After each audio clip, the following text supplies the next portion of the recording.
Good afternoon once again.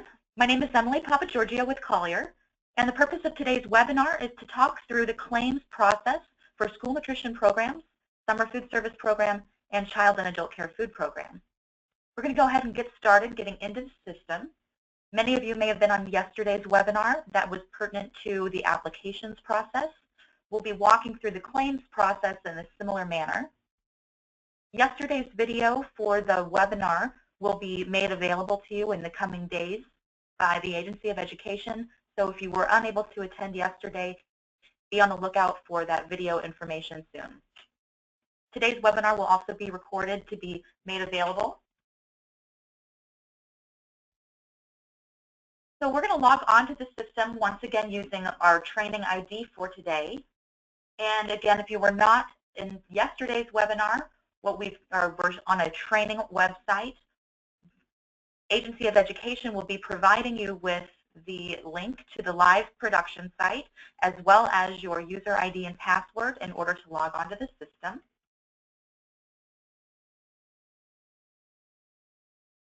Upon logging in, if you operate in multiple programs, say school nutrition program and summer food, you'll be brought to this program's tile screen where you'll be able to access the programs that the system knows that your organization participates in. If you only operate in one program, then you'll bypass the screen and be taken directly into the module that we call of your organization's. So yesterday, with application side, we started out with school nutrition programs, then worked our way through summer food and ended up with childcare. And so for today, for fairness, we're going to mix it up and go in reverse. So I'm going to start with my childcare claim process. And just like in yesterday's webinar where I said that, it's very consistent across modules. So regardless of which program you're participating in, a lot of the general functionality is going to be the same. The difference really comes into not only what the claim forms look like, but depending on your organization and the sites, what meals you're serving, you'll have a little bit of difference perhaps in what you're able to enter into the system. So from my CACSP homepage, I can access my monthly claims for reimbursement via the claims menu option in the blue menu bar. I will go through and select claims. And from here, I can see from my claims menu a few different options. So CACSP is a little unique in that you have your centers as well as your daycare homes. We're going to focus on the centers for today because the daycare homes, I think, is a very similar. Daycare homes typically have a much larger number of providers that are handled within the organization. Also, I'll just point out that from this claims menu, your claim rates for centers and daycare homes, it's just viewable information. If you are curious as to what the current claim rates are in the program year, you would be able to go out to your claim rates and view that information. Also, as you begin to get claims processed by the state agency, your payment summary is essentially like a bank ledger statement, which is going to give you a breakdown or an on-screen report for all of the payments that you have received over the course of the program year, including if you've had any adjustments to the original claim. You would be able to view that all under the payment summary. This is also going to be the same concept with summer food and S&P in that you'll be able to view your claim rates and your payment summaries across the program year. As you go to enter your monthly claim for reimbursement each month, you're going to go out to the claim entry menu item. And in this case, because I'm on a training site, I'm prompted to search for my organization that I'm working with. In your world, you will not have that option more than likely because the system already knows based on your user ID which organization you are tied to. So after you click that claim entry link, you'll be taken to what we call the claim year summary screen, which is displayed here. It's going to show your organization's information in the top left, just as it does within the applications module. And then on the screen, you will see at a glance high-level summary for each claim month in that program year. So in the claim month column, you will see blue links for any months for which you're able to claim based on your approved site applications. As you can maybe able to see, hopefully it translates well on this screen, October and November have blue links, but December is grayed out, it's disabled, and this is because on the site applications, no one is approved to serve in December, just as an example. But yet January through April do have links because those are approved based on the site applications. And May through September are also grayed out because those months are in the future, and of course the system's not going to allow one to submit a claim for a month that hasn't even happened yet. The adjustment number column is going to start off by displaying a 0 for original claims. But if you need to make revisions over the course of the year, you may see that that adjustment number would be 1 for your first revision or 2 for your second revision, so on and so forth. Your claim status will display whether you have started a claim but haven't finished it. You may see incomplete. If you have submitted your claim successfully, you will see an accepted status. So that's really your goal as you submit your claim each month. And then after the state agency has processed your claim for payment, then that claim status will be updated to processed. And therefore, any changes that need to be made to a claim would be done via a revision. The date received will populate as when you submit your claim for payment. And typically upon your submission of your claim for payment, your date processed column will be blank because the state agency will have not yet gone in and processed it via their accounting system. However, once they have, then that date process will update, and you'll see the earned amount of the claim based on what you've entered on the form. I'm going to walk through an original claim for the month of April. And as you click the link to go into that month, you'll see that there are no claims yet started. So I'm going to click to add an original claim. Because we're going to be doing site-level claiming for all modules, you're going to be taken to your claim site list. And this list is going to display a list of all of your sites that are a part of your application in that program year. In this case, for today, we just have one site out there, but if I were operating with 10 sites, I would see all 10 sites listed here. The claim form looks back to the application packet in many different ways in order to validate whether that site is eligible for the month, and if so, what month or what meals are they able to claim for. So here I have an add link because my Bay Kids site is approved to serve in the month of April. However, if they were not eligible, but they were still a part of the application packet, they would display on the list, but they would not have an add link available. And under the status column, it would say not eligible. So all of that is just based on whether that site is approved to serve for that particular month. So we see the site ID, site name, and just informationally, the type column is going to display the type of site that is applicable for that, that site. So CC stands for Child Care, HS stands for Head Start. So that's the example that we'll be looking at. So as I click my add, I'll be taken to the claim form. And informationally, we'll see the month and year that we're working within. Our adjustment number is 0 because it's an original claim. And none of our dates have populated yet because we haven't actually finished the claim. So this claim form in the child care world dynamically displays based on that particular site type. So as we saw in the previous screen, the acronyms for CC and HS, Child Care and Head Start, the claim form is only going to display those sections that are applicable for that site. So if you are an at-risk, you may see an at-risk section in the blue heading. If you were child care only, you would only see child care, and as I scroll down the screen briefly, you would not see the Head Start section. So we're only going to show the applicable fields that need to be completed. So in my Child Care Center section, I'll start by entering my total days of operation, total attendance, and note that total attendance is different than your average daily attendance. Total attendance means you're adding up every single child for every single day and counting them all up for your total monthly attendance.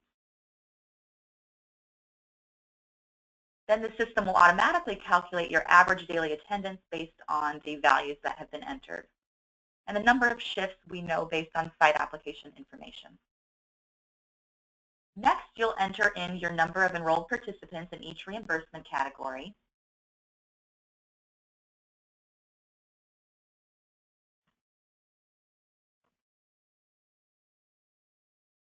And the system will automatically calculate the total enrolled.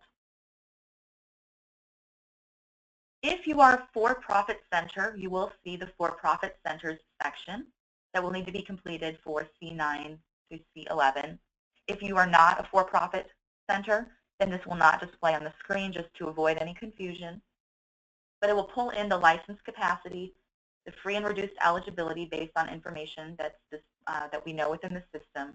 And then in C11, you'd enter the number of subsidized children. Based on the values entered, the system will automatically calculate the eligibility to indicate whether you're qualified or not qualified for the month. And then finally, in C12 through C17, you'll be entering your total meals and snacks served for the month. And as you can see here, I only have text boxes for breakfast, lunch, and PM snack, because the system is looking back to my site application, and we know that for this particular site, those are the only meals that they are approved to serve. So as I enter my breakfast meals, we'll just use some nice round numbers for today's purposes. Then I can move down and complete any remaining sections of my claim form. So regardless of what your center type is, it's pretty much the same as far as completing your attendance reporting, your meals or snacks served, and then again, if you're a for-profit center, you would be entering a little bit more information as well. But I'll go ahead and put in my total days of operation and my total attendance, and then enter my meals.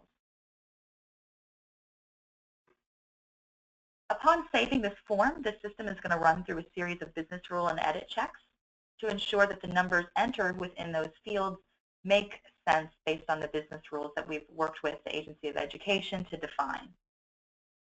If your site is error-free, then you'll see that the status gets updated to validated.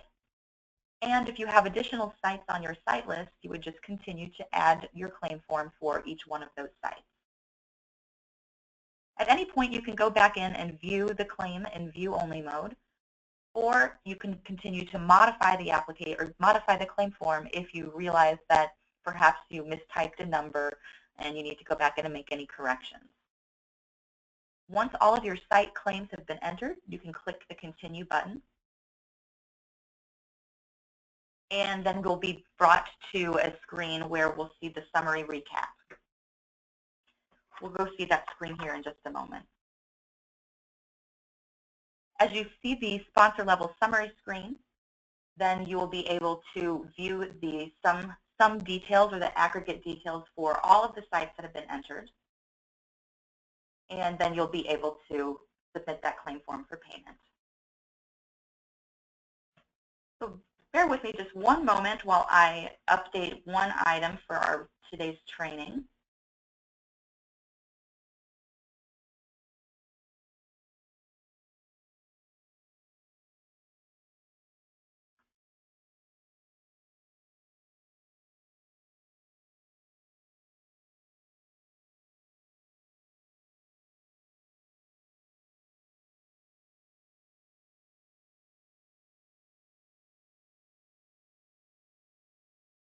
Okay.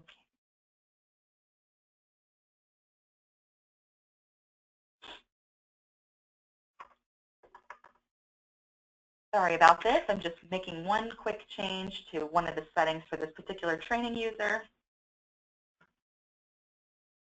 And we should be good now.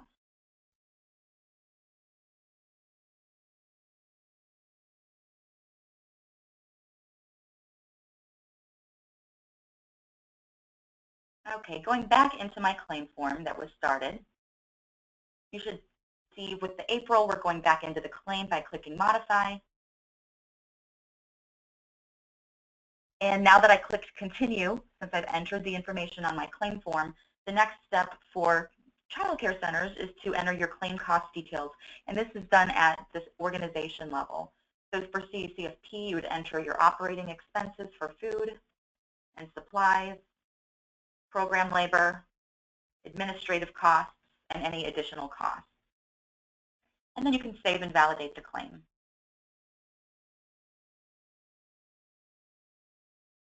So now I'm going to see my organization level recap. So it's going to take all of the information from each one of the site claims and roll it up at the organization level to see how many free, reduced, and paid meals were served by meal type. And once everything looks good and you know that the values are appropriate, you can certify that everything is true and correct and submit the claim for payment.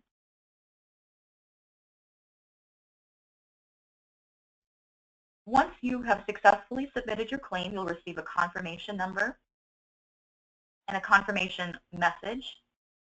And the system will also automatically send out an email confirmation to the claim contact on file based on the person identified within the organization application.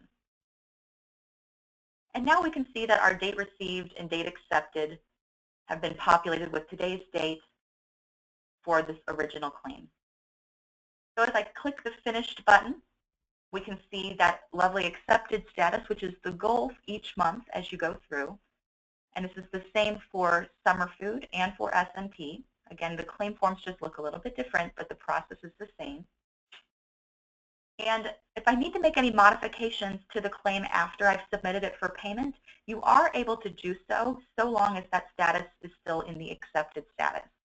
So how I like to describe it is if you envision the world of paper and you have a paper basket that you would put those claim forms in, you can continue to go in and modify that claim if necessary because that claim form is still sitting in the basket. But once the state agency comes in and takes away that basket because they're going to start processing those claims for payment, then the system's not going to allow you to make any more modifications. But so long as the state agency has not removed that basket and started their process, you could go in and make modifications to that claim without it being a revision. It would still be that original claim. However, once the state takes away the basket and they go to their accounting world, well, now that modify link is going to go away, and you'll have to wait until they finish processing the claim, and then you can update your claim with a revision. So I won't go in and make any modifications to this. We'll just assume that the values there are appropriate. But you can also go in to view summary information by clicking the summary link. And this is going to be similar to what you saw on the previous screen where you were prior to submitting the claim for payment, where once again the system is displaying an aggregate summation of all of the site's information for your meals and snacks times the rate to give you a breakdown of where your reimbursement is coming from. And then at the bottom, if you do have a revised claim at any point, you will also be able to view the difference between the prior version and the current revision.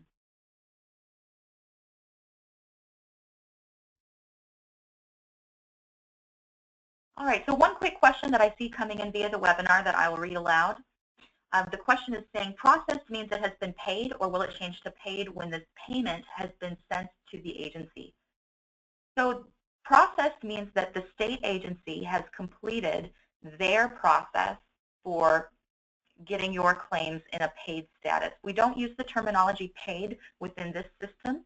What processed means is that you will know that the state agency has done what they need to do on their end, and then they send off information to their accounting or controller people, and that agency will be sending out your payment. So depending on whether you do electronic funds transfer or whether you get paper checks in the mail, if you see processed, you will know that payment is on the way, but it doesn't necessarily mean that that payment's in your mailbox because we don't know that. But processed, you will know that there's no other steps required and you should be receiving your payment soon.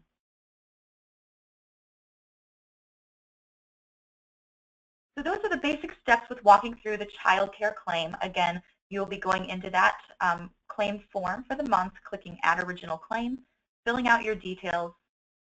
In the event of child care, you would enter your claim cost and review and submit your claim for payment, with the end goal getting it to be in the accepted status.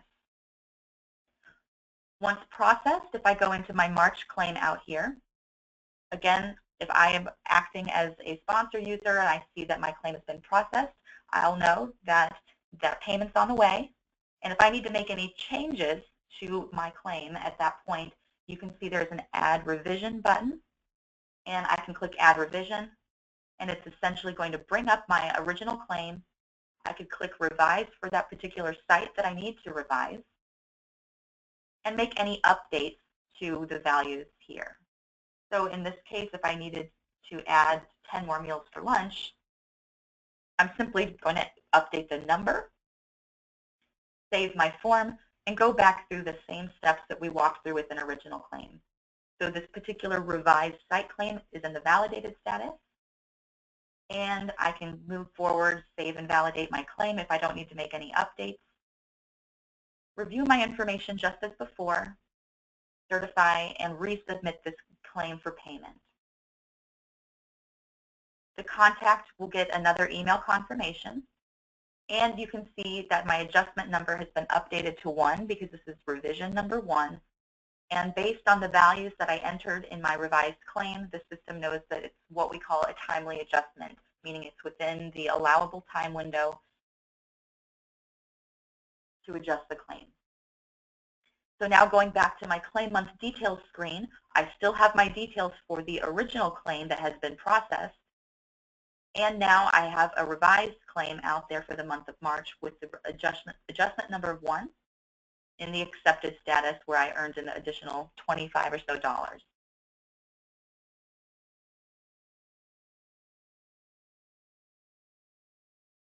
All right, I'm going to go back to my claim year at a glance screen, and I'm going to pause for a brief moment because we have a few questions that have come in via the webinar that we can address aloud. So one question asks, what if you have a breakfast program that collects free and reduced over income eligibility, and then your supper program is area eligible? So if I'm understanding the question, basically the system is going to display the claim form based on what your site application is approved for that given month. So if you have a breakfast program, I'm just trying to reread the question here to be sure I understand.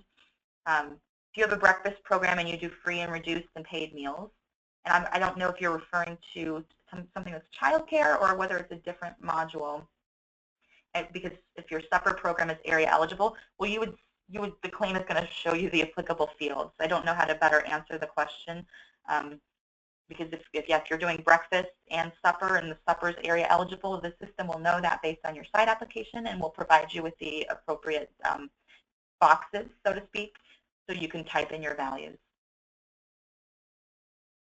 The next question I see is, are there new paper forms that one can use to fill out prior to data entry on the website? There are not paper forms that I am aware of. What I would recommend if you want to do paper forms prior to putting in your claim is you can certainly go into your claim form, click your Add Original Claim, and even if you don't want to fill it out in that particular moment, you can still print directly from the screen, and then you could just write it onto the piece of paper if you have staffing who may be able to help you, and then you have one person that's going to key it in, for example. So you can print any of the screens within the software using your standard internet browser print capabilities. So if you know how to go to File and Print, or if you are a computer shortcut person like I am, if you hold down the Control button and the P, Control P, it'll allow you to print. The next question is, what is the allowable time frame for billing? And that's going to vary by USDA regulations and state regulations by module. So many of these child nutrition programs do 60 days. Summer Food sometimes does 30 days, but the state agency would confirm, because sometimes a state agency is more restrictive than the USDA. But I would refer to your USDA guidance for your appropriate child nutrition program that you're operating. The next question I have is, the adult food program will be done with the same form and information, and that is correct. So if you are an adult food program, instead of my child care center blue heading, which we display, that is displaying at this moment, you will see the adult care center section, and the information is very, very similar in that you'd be entering the attendance reporting section. Your numbering would be A1, A2, A3 since you're in adult care. You'd enter your number of enrolled participants. Your for-profit centers would not apply. You may have a couple additional questions that would be appropriate for your adult care centers. And then you'd be entering your adult meals and snacks served based on what you're approved in your application. And the last question that I have at this point is, or question/statement, the claim is asking for the same data that they report now, except that they need to report total attendance. So that's a message coming from Agency of Education, just giving the backstory in that you're not really putting in anything new compared to what you've been doing previously, except for the fact that now you're doing total attendance. So again, that's where you are not doing your average daily attendance, but if you have 10 kids each day, it would be 10 plus 10 plus 10 plus 10 for the total number of days that you're serving. So the question that just came in is, would you please explain the total attendance again? If I understand it correctly, total attendance is not the same as total enrollment.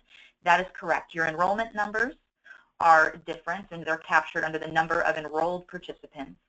But for your total attendance, for nice round numbers, let's just say you're operating 5 days. And I know that's low, but if you have 10 kids come on one day, 20 kids come on another day, 10 kids come on the third day, 10 kids come on the fourth day, you're going to end up with a total of 60. So you're adding up the total number of children or participants that come for each day that you're operating. Hopefully that provides some clarification. If not, feel free to type it into the questions box and I can re-explain. Okay. So that is a brief walkthrough for your center's claims, but I want to give my summer food folks and my S&P folks the opportunity to see how that translates for them as well.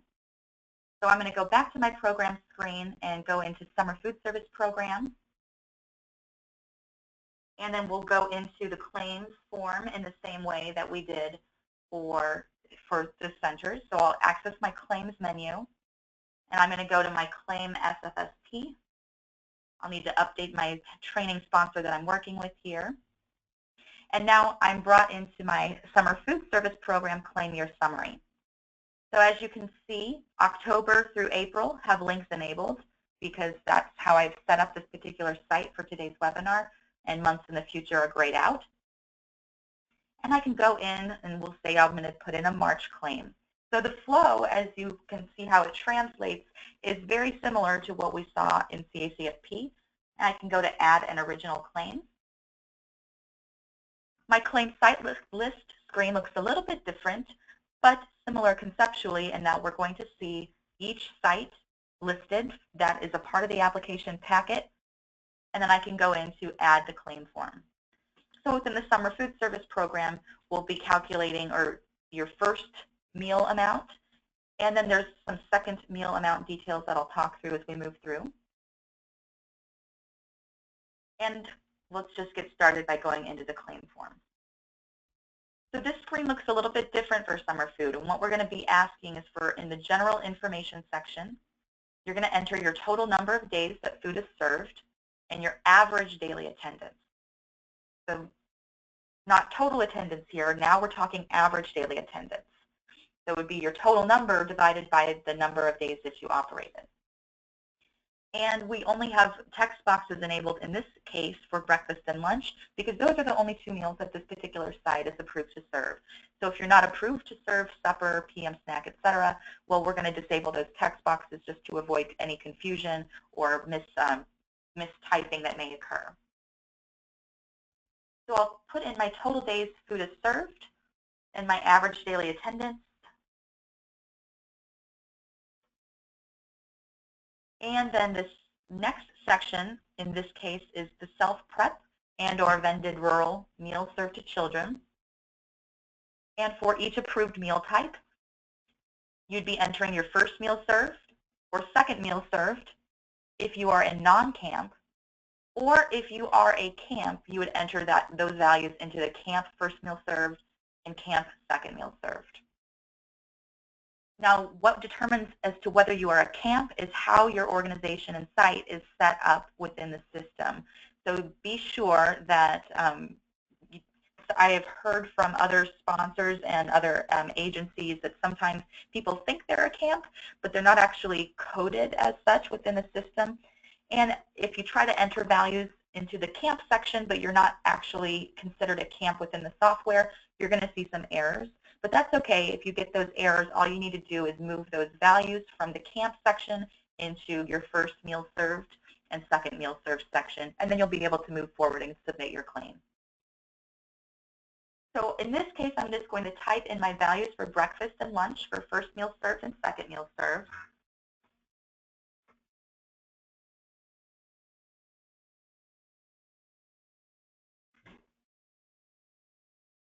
And I'm going to type in a higher value than what would be expected in order to demonstrate how the system handles second meals. And then in the non-reimbursable meals section, if you do have meals served to ineligible children, meals served to program adults, or meals served to non-program adults, you would enter those values into the boxes provided.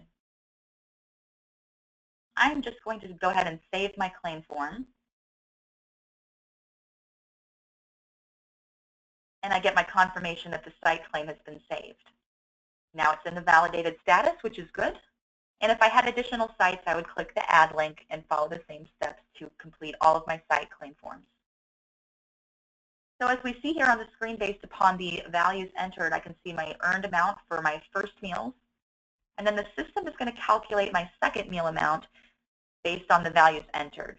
So if you, as per USDA regulations, we're only going to be able to pay 2% of the total first meals for second meals.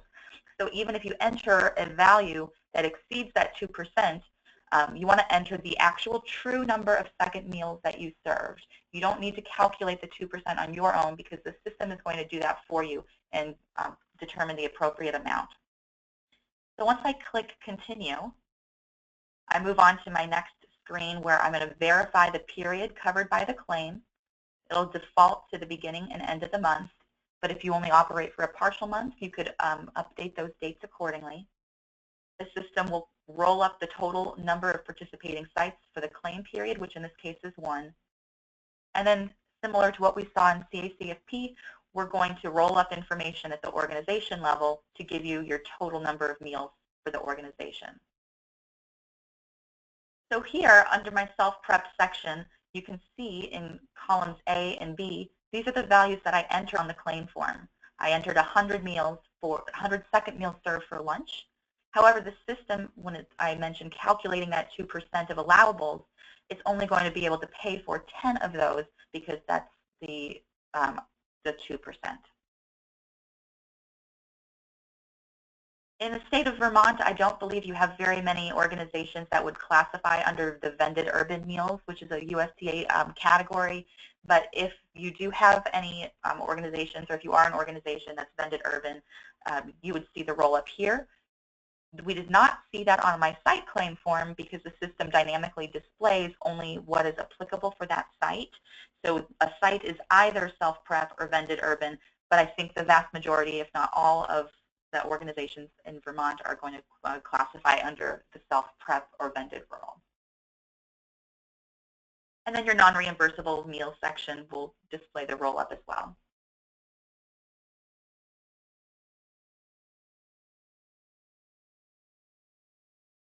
One last roll-up of information. So the prior screen dealt with counts, number of meals, and this screen is the roll-up of dollar amounts and breakdown. So it's going to take the number of meals times the rate, give you your reimbursement amount, and once everything looks good, you can certify and submit that claim for payment.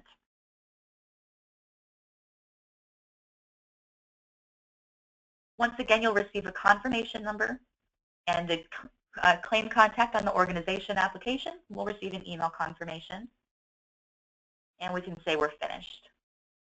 Just as before, if you need to make modifications, you can certainly go back in and click the modify link and make any updates so long as the state agency has not come in and initiated their process of processing the claims for payment.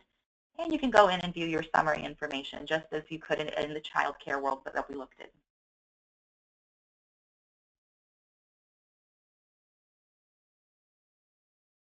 But once you're in that accepted status, you're pretty much good to go, so long as you don't need to make any changes.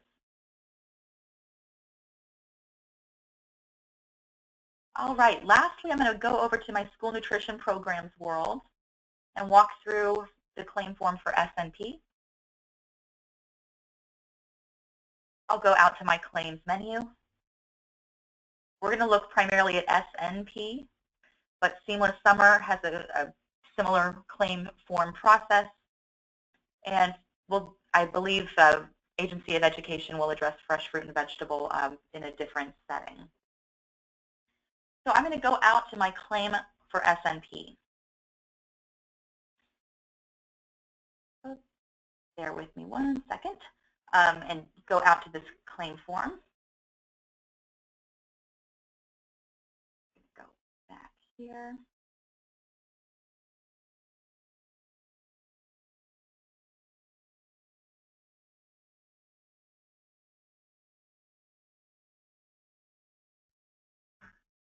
So under my SNP Claim Year Summary screen, I'm brought into the similar look and feel as what we have seen in the other two modules. I have one claim sitting out here in an incomplete status, and you may see an incomplete status if at any point you start to go into a claim, but you never actually save the claim form. So for example, if I went out to November, clicked Add Original Claim, went to Add My Site Claim, and then for some reason I got distracted and I went to lunch or I went home for the day and I never saved it. Well, if I go back to my Claim Year at a Glance screen, I never actually saved the form, so it's going to be in an incomplete status. However, in this case, I'm going to go out and do a March claim for SNP and add an original claim. Again, we've got our claim site list screen where you can click the add link to go into your claim form.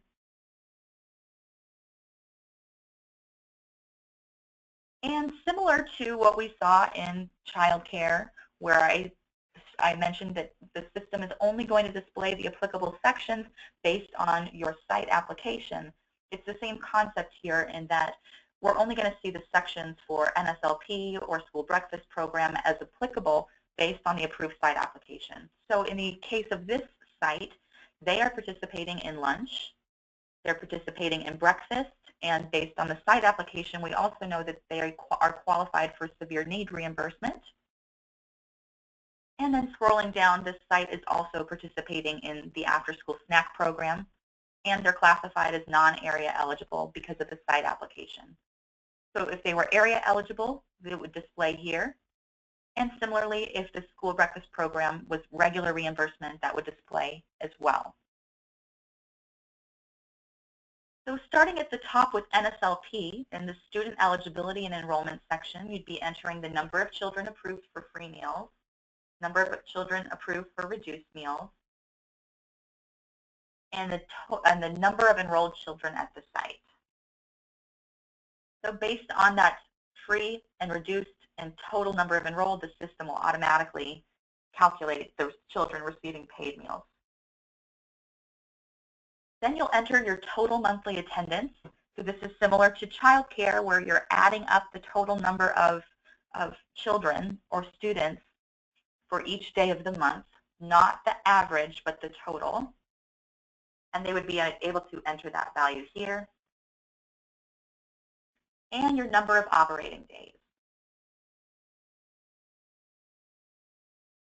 Then in L4, you could enter your average daily attendance.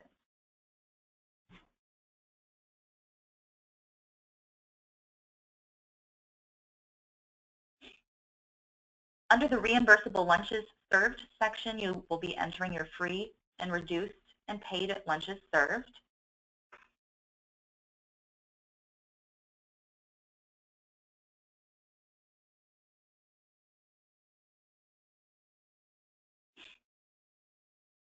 And the lunches, oh, my screen jumped, and the lunches that were non-reimbursable if you have any. Then you move down and complete those sections for each meal type that is being served. So I can enter my number of children approved for free, reduced.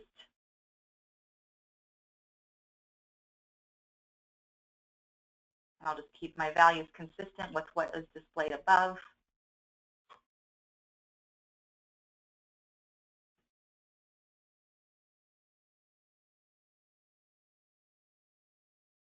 And we'll make these a little lesser just for the sake of today.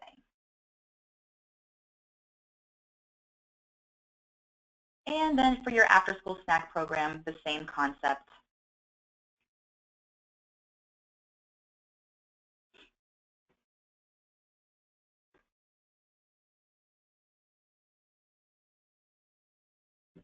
All right, so once I've gone through and saved my claim form, the system's going to run through its series of edit checks, just as always. And if you have any errors that display or warnings that display, the system will prompt you to correct them. So in this case, I'm going to go back and click Correct Now and view what's going on with my claim.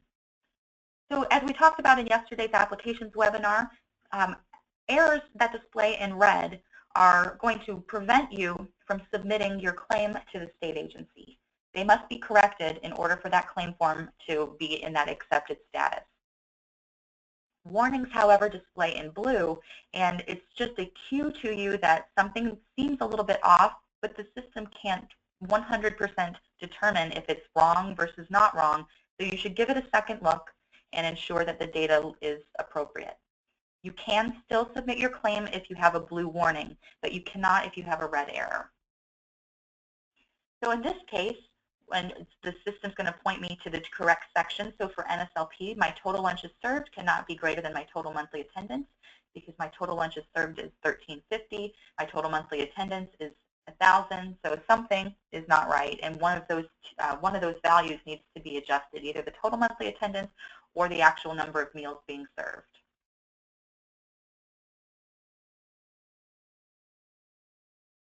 And then for the school breakfast program, average daily attendance cannot exceed enrollment.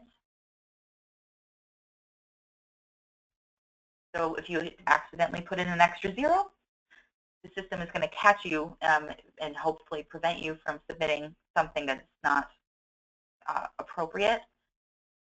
So now I've gone in and I did not address the warning because the value is okay. I can continue to the next part of the process. So here my status is validated. I can click Continue to go to the next recap screen. And here I'm going to see my organization total sections where it's going to break it down by meal type, meal supplements served, the current federal rate, and we'll multiply those values to give you your reimbursement amount. If you have any state match funding, that would also be calculated with the state rate and a reimbursement for your state amount. Otherwise, after viewing the recap and ensuring that your meals look good, you can certify and submit for payment. And once again, you get your lovely confirmation number, and the system will generate an email sent to the claim contact from the organization application.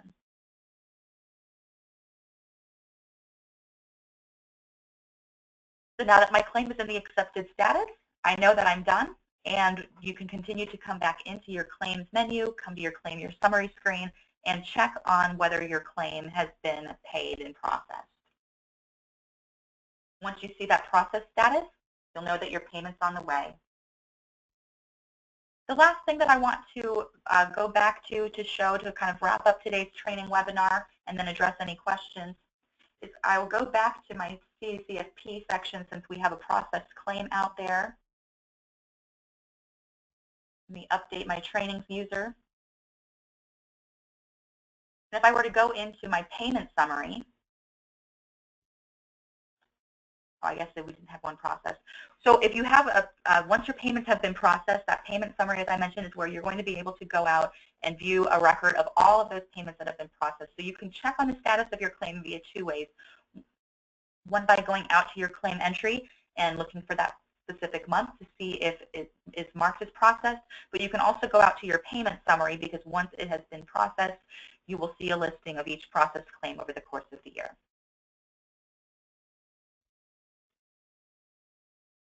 So at this point in time, I believe we've walked through all of the claim forms for CACFP, summer food, and school nutrition programs. And so I just want to open it up for any questions via the questions box within GoToWebinar, or if you happen to be connected via the phone line, not necessarily your microphone on your computer, but you can certainly raise your hand and we can attempt to address those questions aloud. This webinar, as I mentioned at the beginning, has been recorded for today and will be made available to you at a later point via the Agency of Education. So I appreciate all of your questions and participation and attendance in today's webinar. I don't see any questions coming in yet, but I'm going to give everyone ample opportunity to type those in. But if you feel comfortable and confident and are ready to get back to the rest of your afternoon, feel free to log off of the webinar, and thank you once again. Otherwise, I'll stand by and wait for any questions to come in.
For those that are still on the line, I just want to give you a quick note from Agency of Education.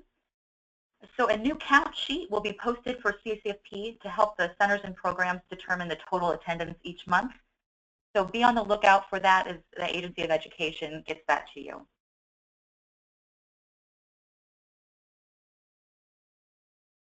At this time, I do not see any other questions out there from attendees. I do see, Susan, that you have your hand raised, but I'm unable to unmute you as you're connected through the computer.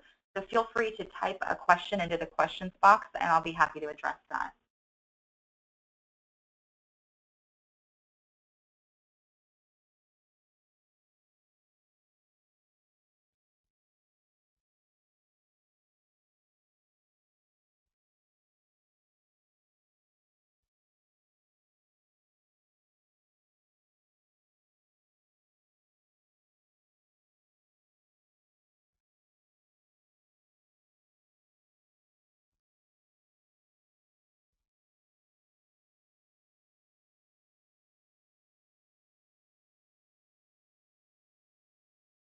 Hi, Susan. So I see your question, does this training count as a food program training? I am not aware of Agency of Education's requirements for food program training, so I don't know how to answer your question. I believe Agency of Education is listening in on this call, and they may be able to provide you some feedback. And actually, they just sent me a note to say, yes, it will count. Thank you.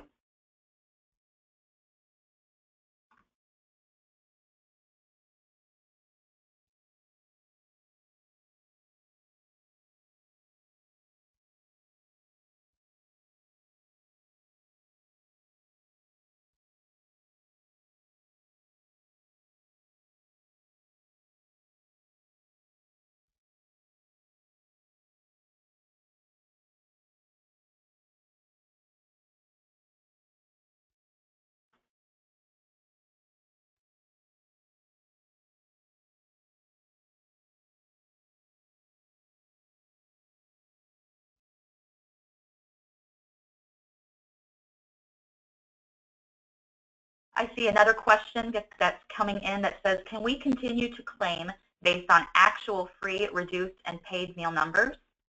That is an option within the system. You would need to contact the Agency of Education during the applications process to ensure that that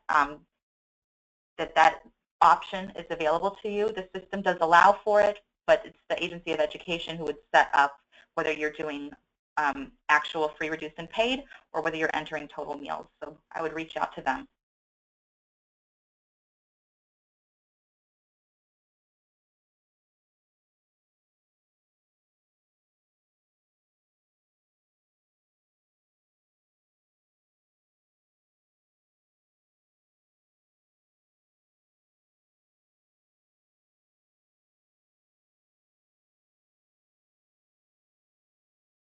All right, I don't see any more questions coming in, and the numbers have dwindled down in the webinar from what I can see. There's one additional note from the Agency of Education, in that additional information will be available for CEP schools and those participating in fresh fruit and vegetable program. So if you are participating in SNP and doing community eligibility provision or fresh fruit, we'll be providing additional information on the claims process.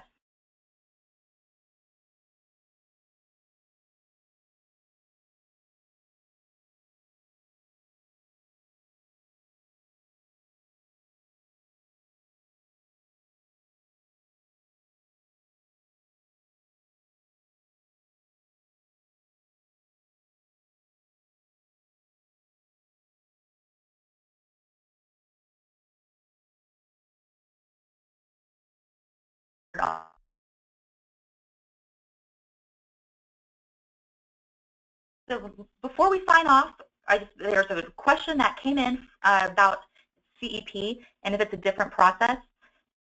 Truly, as we walk through the SNP form, the process is all very, very similar. The claim form is just going to display certain ratios, so you have less information that you need to enter since all of the meals will be free. So I think everything that you can take away from today will still transfer, and actually your claim form is just even a little more simple. So Agency of Information will make that available to you at a later point. Well, thank you all for your attendance, and I hope you have a great afternoon. So CEP schools, be on the lookout, and you'll be entering your total meal counts and no longer have to use the spreadsheet that you've been doing currently. So again, hopefully in the new system, you're going to see the simplicity that will be available. All right. Well, thank you all so much, and have a great afternoon. We'll be signing off of the webinar now.